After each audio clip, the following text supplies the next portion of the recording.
RPS institute Jaunpur में आप सभी का स्वागत है। आज हम लोग पढ़ेंगे homeopathic pharmacist practice set number 9। अब बहुत कम समय बचा है, आइए देखते हैं। पहला प्रश्न, फार्मासिस्ट के लिए निरंतर शिक्षा आवश्यक है। नौकरी बनाए रखने के लिए, व्यावसायिक विकास के लिए, नए औषधियों के साथ और अद्वैत रहने के लिए रहना, इन सभी। तो इसमें आपका सही होगा डी ऑप्शन, इन सभी। दूसरा प्रश्न है हमारा, फार्मासिस्ट प्रशिक्षण में एक मुख्य चुनौती क्या है। तो इसमें बी ऑप्शन हमारा सही है, सिद्धांत और प्रथा का संतुलन।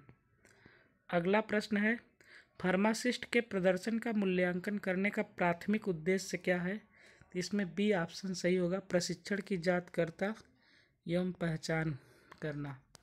अगला प्रश्न है, फार्मासिस्ट के वेतन पैकेज में निम्नलिखित में से कौन सा लाभ शामिल हो सकता है।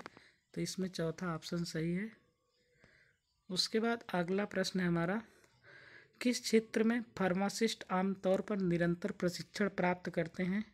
नई औषधि और चिकित्सा के लिए प्रशिक्षण प्राप्त करते हैं।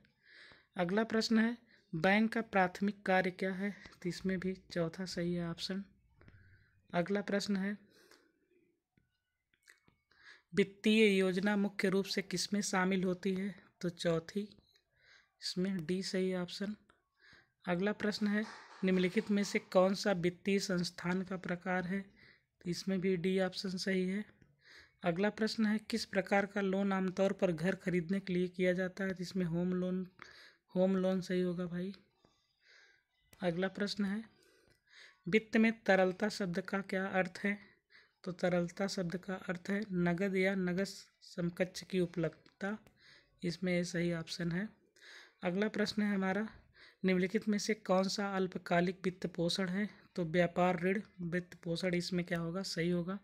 उसके बाद निम्नलिखित में से कौन सा वित्तीय योजना का उपकरण है। तो इसमें भी चौथा ऑप्शन हमारा क्या होगा, सही होगा।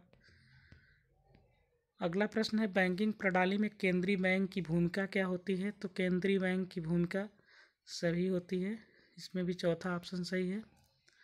फिर उसके बाद अगला प्रश्न है हमारा, निम्नलिखित में से कौन सा खाता अस्थायी खाता नहीं माना जाता है। तो व्यय खाता जो होता है वो अस्थायी खाता जो होता है वो नहीं माना जाता है।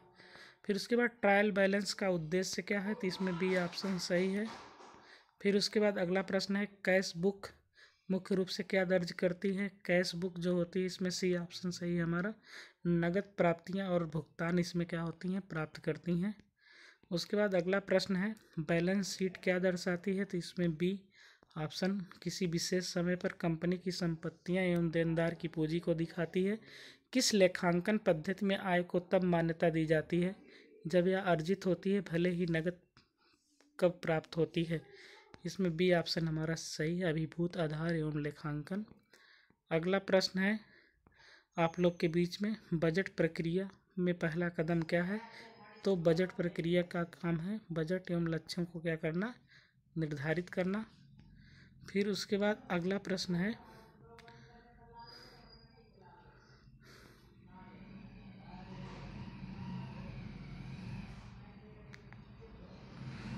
धन्यवाद दोस्तों, आज के लिए इतना ही।